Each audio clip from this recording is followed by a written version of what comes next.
argument for invoking the Emergencies Act on Canadians is very quickly falling apart. Last week we learned the RCMP did not ask the government to invoke the Act, and just yesterday we learned the Ottawa Police didn't either. The Liberals are simply not telling Canadians the truth. The Emergency Measures Act was an overreach by the Prime Minister and a government in trouble. Their power grab was just another example of classic Liberal cover-up, deny, and blame. Isn't that the truth, Mr. Speaker? The Right Honourable Prime Minister.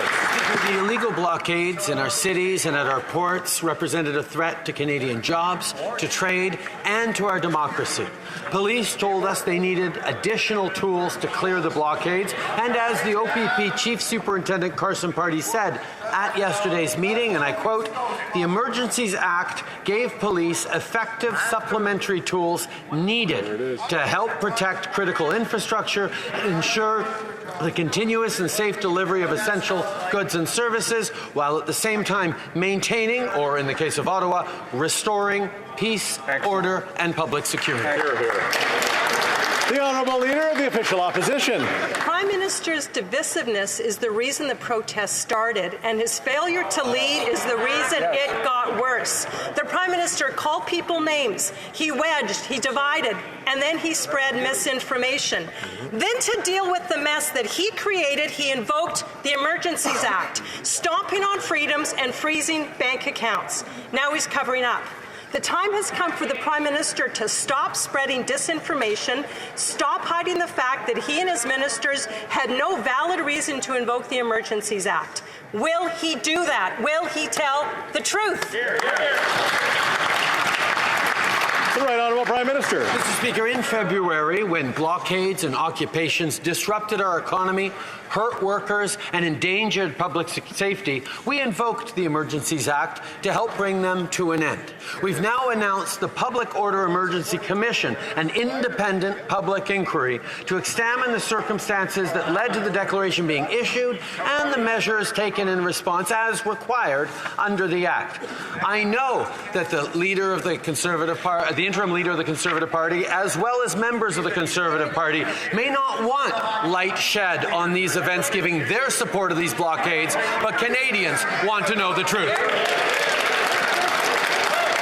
The Honourable Leader of the Official Opposition. More disinformation from this Prime Minister. He should be ashamed of what he had just said. Now, Mr. Speaker, airports across the country are at a breaking point with massive lineups and delays. People are waiting for months and months and months for passports and basic government services, and it's all because of this Prime Minister's failure. While the world has moved on from COVID, Canada is stuck in out-of-date restrictions and rules because the Liberal Prime Minister is stubborn, out of touch, and out of date. My question is simple. When will Canada get back to pre-COVID normal? When?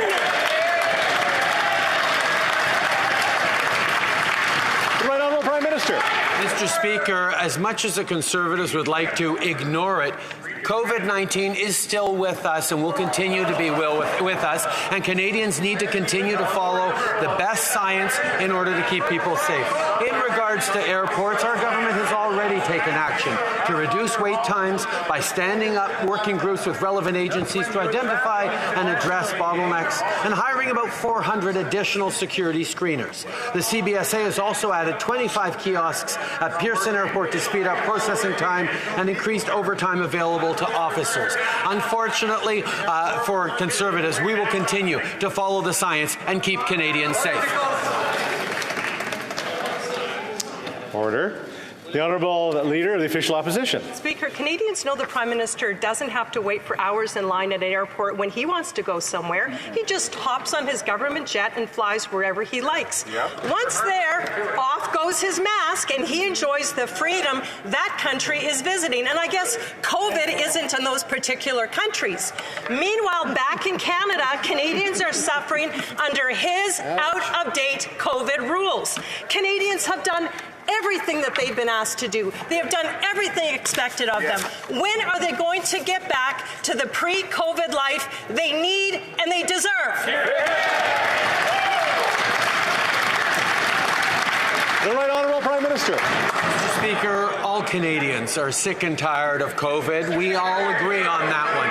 But wishing it away or ignoring it will simply not make it go away. Over the past months, we've seen more deaths from COVID than from at any time in the beginning of the pandemic. We will continue to do the work that Canadians elected us to do just 6 months ago and do everything necessary to keep Canadians safe. I know Conservatives have not been unequivocal on the need for vaccines. They've been hesitant. They've been supporting anti-vaxxers. We will continue to stand on the side of keeping Canadians safe. The Honourable Leader of the Official Opposition. He goes again spreading more disinformation when he's got no valid argument. It's disinformation on that side. Well, Speaker, the Prime Minister doesn't have to wait in a line. He doesn't have to worry about filling up his tank, buying groceries, or buying a home. Young people in this country are desperately worried about those things, and they know the Prime Minister either doesn't understand or he just doesn't care. They see a Prime Minister who blames everyone else for the problems he has created. The fact is, millions of young Canadians are seeing the truth. They don't trust the Prime Minister. They don't believe he understands their struggles. Why is he ignoring and disrespecting young Canadians?